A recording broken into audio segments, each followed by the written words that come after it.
Driver, chauffeur for Biopsy. Hey, Quinn is here. I've got like a little entourage of support. hat on. Mom's coming. It's coming around the other way. Oh, she's coming around the other way. There's Mama. There's Abbotsford Hospital, where they'll be poking the merles. Well, I'd have to read it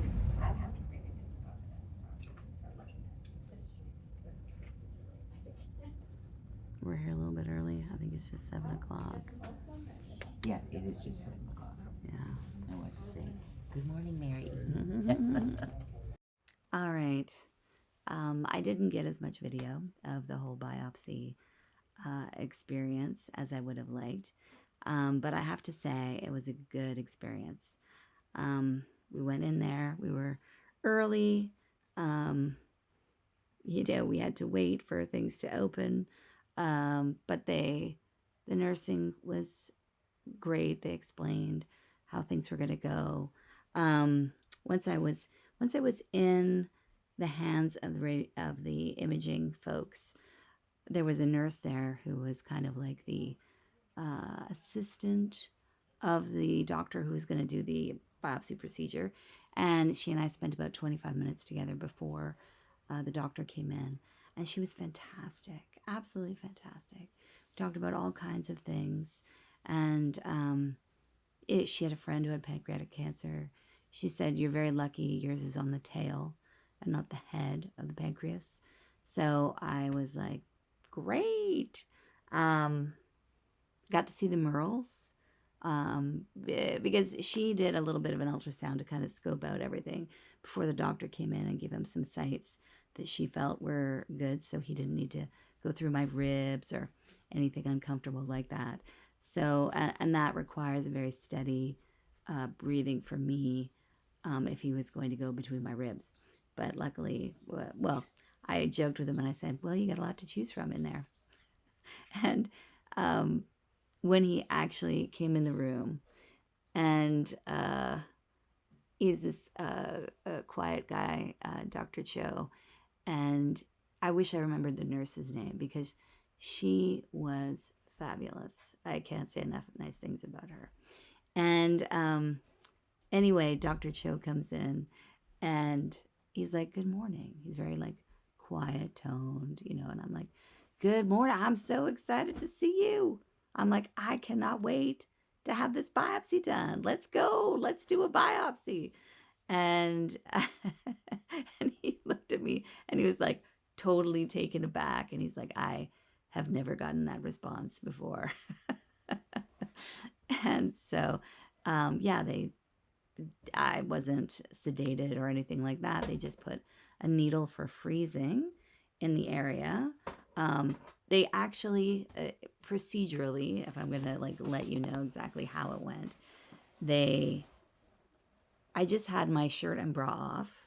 I didn't have my bottoms down. They just pulled them down and tucked towels around like you would if you had like, I don't know, massage or what have you. And then they wiped the area down with this pink sterile stuff. And for 48 hours, I can't have a shower or anything because this helps keep infection at bay. So yeah, that's part of the thing. And then once they did that, and I was laying on my back, so I wasn't on my side, so I can see everything that's happening. And they put like a panel down, so just a cloth where you can see like the operating area, like a cutout of where they're going to do the procedure. And so they laid that down.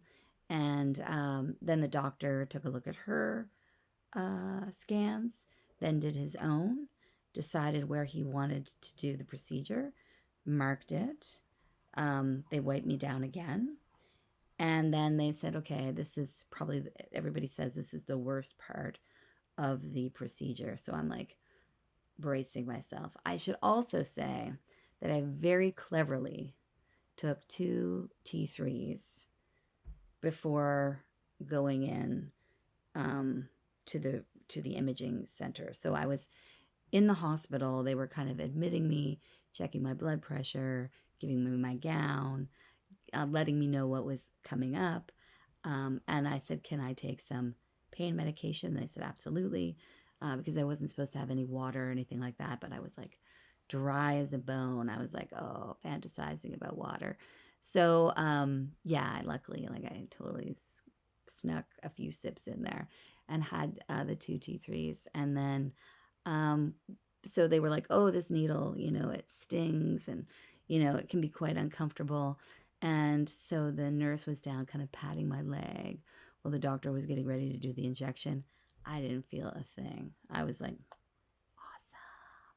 And then they went through the procedure. I could feel it wiggling around and the pressure of that, but I felt no pain. And the doctor and the nurse had both said to me, when we grab the piece that we want, you're going to hear a snap. And I'm like, okay, that's very odd.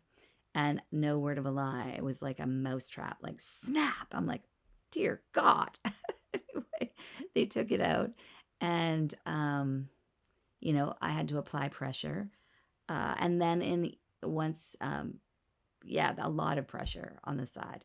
So I knew once my T3s kind of eased up, and my freezing did, that that area was going to be angry, and yes, it was.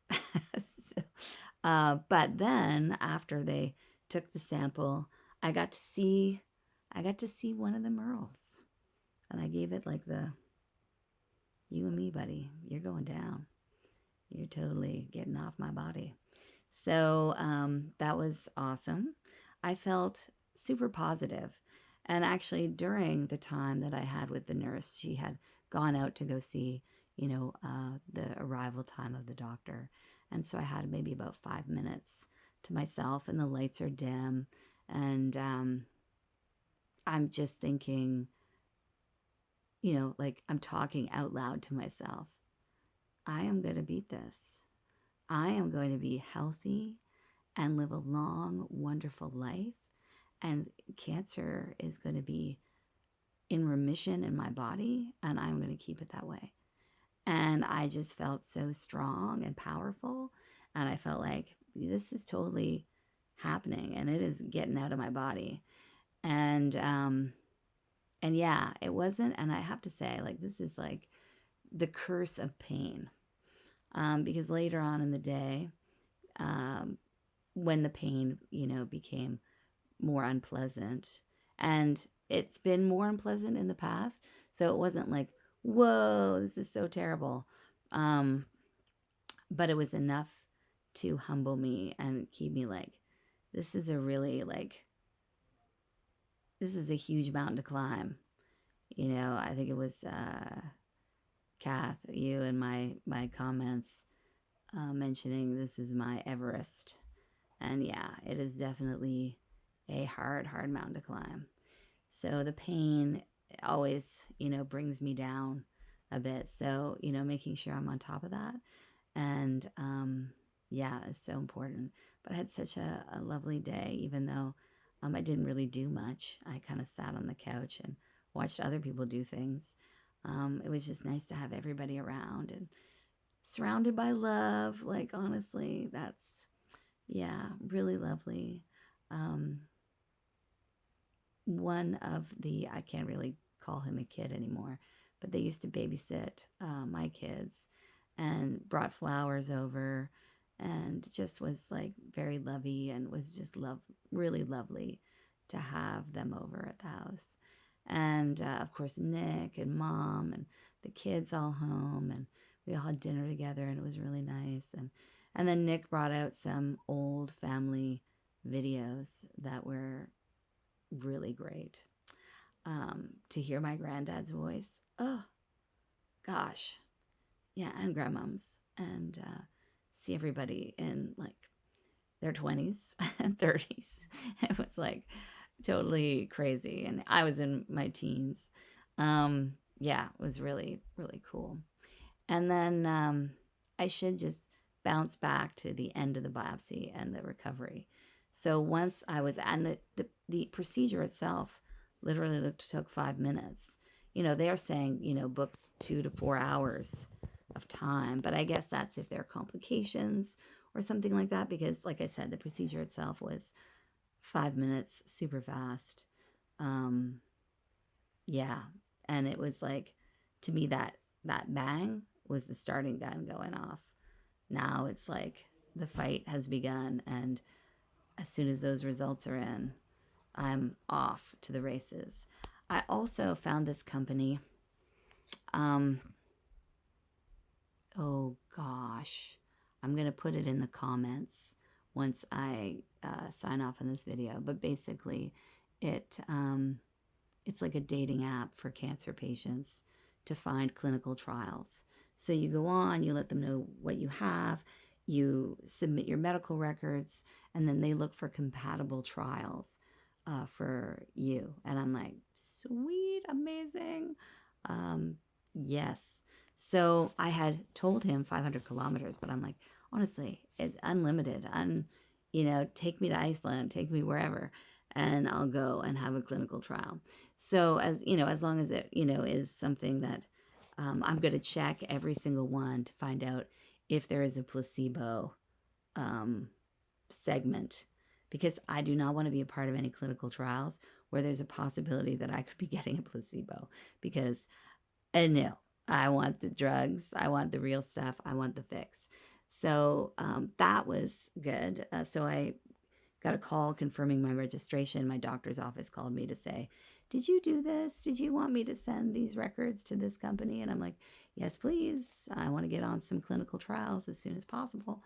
So that was done. I made sure that Dr. Sarah was on the results for the biopsy. I have obviously Dr. McKenzie on there, Mark, and Dr. Campbell, doom and gloom. I should not boo him. I need him on my team. But also, I wanted to make sure that those things just went to Dr. Sarah. I don't need to make another, oh, please ensure that this person is faxed in on this. So, which I can't believe we use faxes anymore, but whatever. Yeah, so a lot happened in that regard today. So that was really good. It was really good. And then a lot of super lovely family time, which was also amazing because I need that. I needed that. And now I'm going to go snuggle with Quinn and have a good sleep. And I hope wherever you are in your day, you have a fabulous one. And I will see you next time.